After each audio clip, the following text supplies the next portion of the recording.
بسم اللہ الرحمن الرحیم۔ قربانی حضرت ابراہیم علیہ السلام اور ان کے بیٹے حضرت اسماعیل علیہ السلام کی سنت اسلام کی پہچان اور اہم عبادت ہے۔ قربانی ہر صاحب استطاعت مسلمان پر واجب اور ضروری ہے، لیکن اس اہم عبادت کے بہت مسائل اور احکام ہیں۔ دوستو، آج کی اس ویڈیو میں ہم آپ کو علم کی مختصر کتابوں سے قربانی کے بارے میں اہم مسائل بتائیں گے تاکہ ان کی نگرانی رکھی جائے اور تمام مسلمانوں کی قربانی اللہ تبارک و تعالیٰ کی بارگاہ میں مقبول بن جائے۔ سب سے پہلے بات کرتے ہیں قربانی کے فضائل کی۔ قربانی کا ثواب بہت بڑا ہے۔ نبی کریم صلی اللہ علیہ وسلم نے فرمایا، قربانی کے دنوں میں قربانی سے زیادہ کوئی چیز اللہ کو پسند نہیں۔ ان دنوں میں یہ کام سب نیکیوں سے بڑھ کر ہے، اور قربانی کرتے وقت خون کا جو قطرہ زمین پر گرتا ہے تو زمین پر گرنے سے پہلے ہی اللہ تبارک و تعالیٰ کے ہاں مقبول ہو جاتا ہے۔ مشکات شریف میں اللہ تبارک و تعالیٰ کے پیارے نبی حضرت محمد صلی اللہ علیہ وسلم کا فرمان ہے، قربانی کے جانور پر جتنے بال ہوتے ہیں ہر بال کے بدلے ایک ایک نیکی لکھی جاتی ہے۔ آپ صلی اللہ علیہ وسلم کا ایک اور جگہ پر ارشاد ہے، قربانی تمہارے باپ ابراہیم کی سنت ہے۔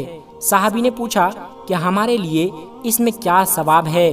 آپ صلی اللہ علیہ وسلم نے فرمایا، ایک بال کے عوض ایک نیکی ہے، اور ان کے متعلق فرمایا، اس کے ایک بال کے عوض بھی ایک نیکی ہے۔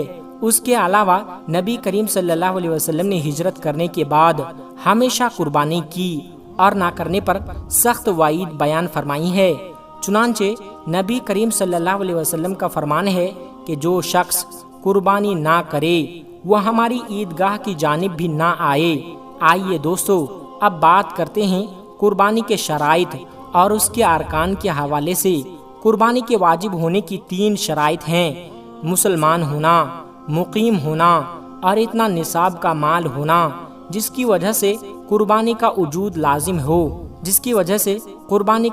لازم ہو جائے، یعنی اس کے پاس رہائش مکان، کھانے پینے کا سامان، استعمال کے کپڑوں اور روزانہ دیگر چیزوں کے استعمال کے علاوہ 52.5 تولہ چاندی کے مقابلے میں نقد روپیہ، مال، تجارت یا دیگر سامان ہو تو اس پر قربانی واجب ہوگی۔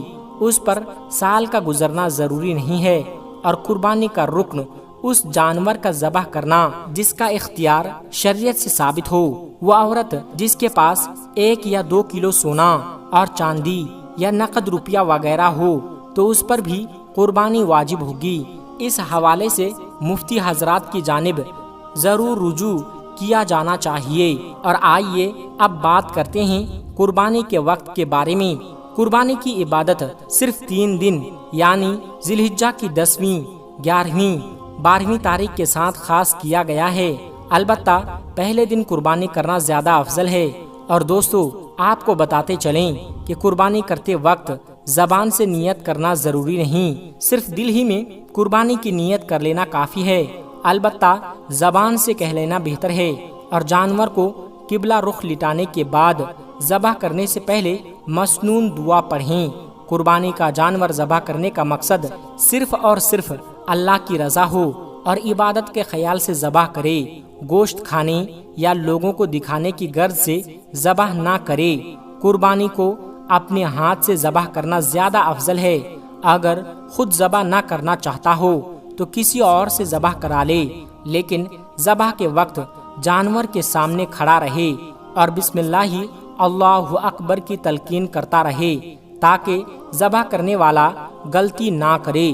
جانور کو قبلہ رخ لٹا کر ذبح کرنا، خود بھی قبلہ رخ ہو کر مسنون دعا پڑھے، پھر اللہ کا نام لے کر شرعی طریقے کے مطابق حلقوم یعنی سانس کی نالی اور خون کی رگیں کاٹ دے، لیکن اس بات کا خیال کریں کہ گردن کو پورا کاٹ کر الگ نہ کرے اور نہ ہی حرام مغز تک کاٹا جائے، بلکہ حلقوم، سانس کی نالی اور اس کے اطراف کی 2 رگیں کاٹ دے۔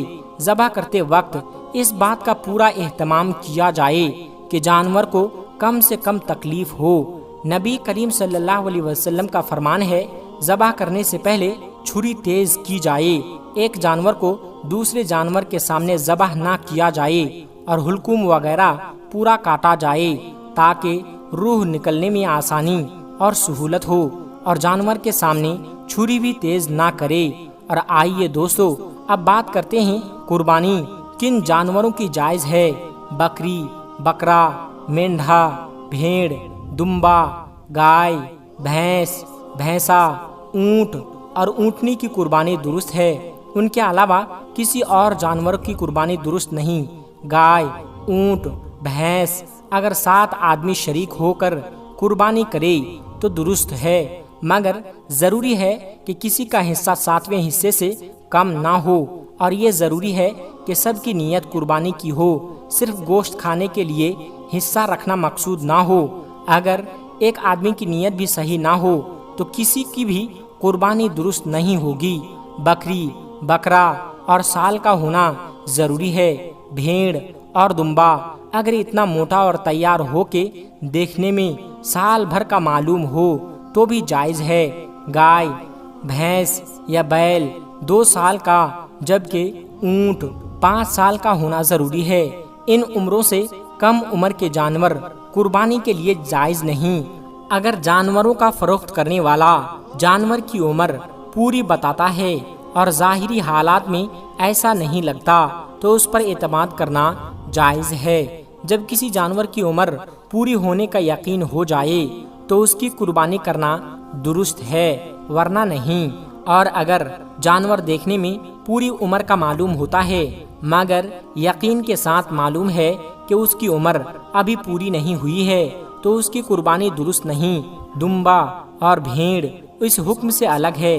ان کے بارے میں پہلے بتا چکے ہیں کہ اگر ان کی صحت بہت اچھی ہے تو وہ 6 ماہ کے بھی قربان کیے جا سکتے ہیں۔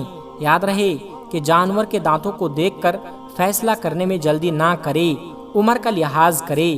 جس جانور کے سینگ پیدائشی طور پر نہ ہو یا کوئی بیچ میں سے ٹوٹ گیا ہو اس کی قربانی درست ہے۔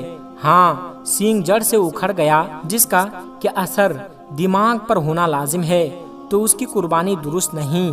جو جانور اندھا یا کانا ہو یا اس کی آنکھ کی 1/3 روشنی جاتی ہو یا 1/3 سے زیادہ کٹ گیا ہو تو اس کی قربانی کرنا درست نہیں۔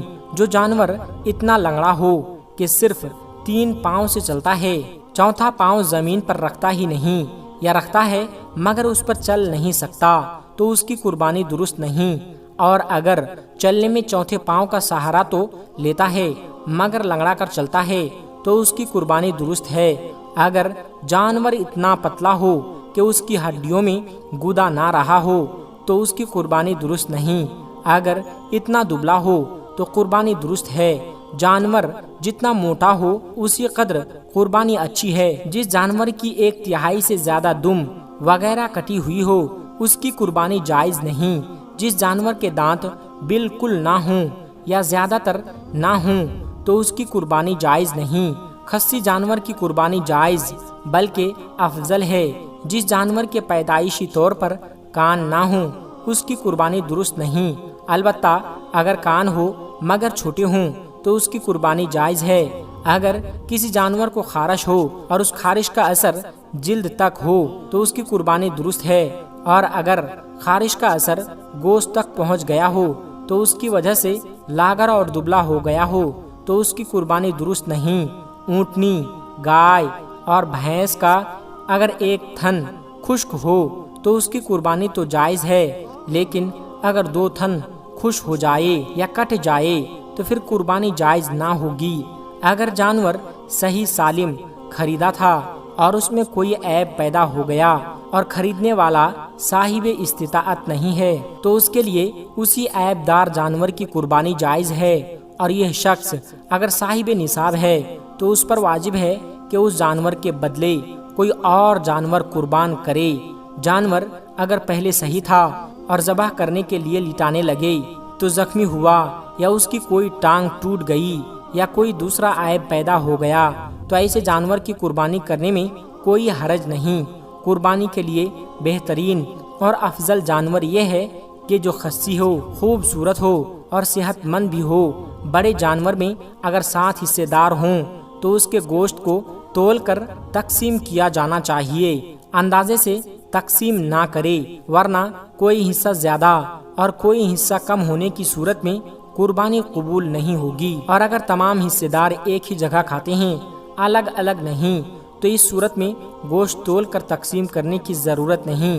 اگر ایک جانور میں کئی آدمی شریک ہیں اور گوشت کو آپس میں تقسیم نہیں کرتے بلکہ اکٹھے ہی فقراء اور احباب میں تقسیم کرتے ہیں یا کھانا پکا کر کھلانا چاہتے ہیں تو بھی جائز ہے، اور اگر تقسیم کریں گے تو اس میں برابری ضروری ہوگی۔ بہتر یہ ہے کہ قربانی کے گوشت کے 3 حصے کیے جائے، ایک حصے اپنے اہل و عیال کے لیے، ایک حصہ اپنے عزیز و اقارب کے لیے اور ایک حصہ فقراء اور مساکین میں تقسیم کرے، اور جس کے اہل و عیال زیادہ ہوں تو وہ تمام گوشت خود بھی رکھ سکتا ہے، لیکن گوشت بانٹنے کا اچھا طریقہ یہ ہے کہ اپنے خرچ کے مطابق نکال کر باقی عزیز اور فقراء میں تقسیم کر دیا جائے، اور ان لوگوں کا خیال خاص طور پر زیادہ رکھنا چاہیے جو وسعت اور استطاعت نہ ہونے کی وجہ سے قربانی نہیں کر سکے۔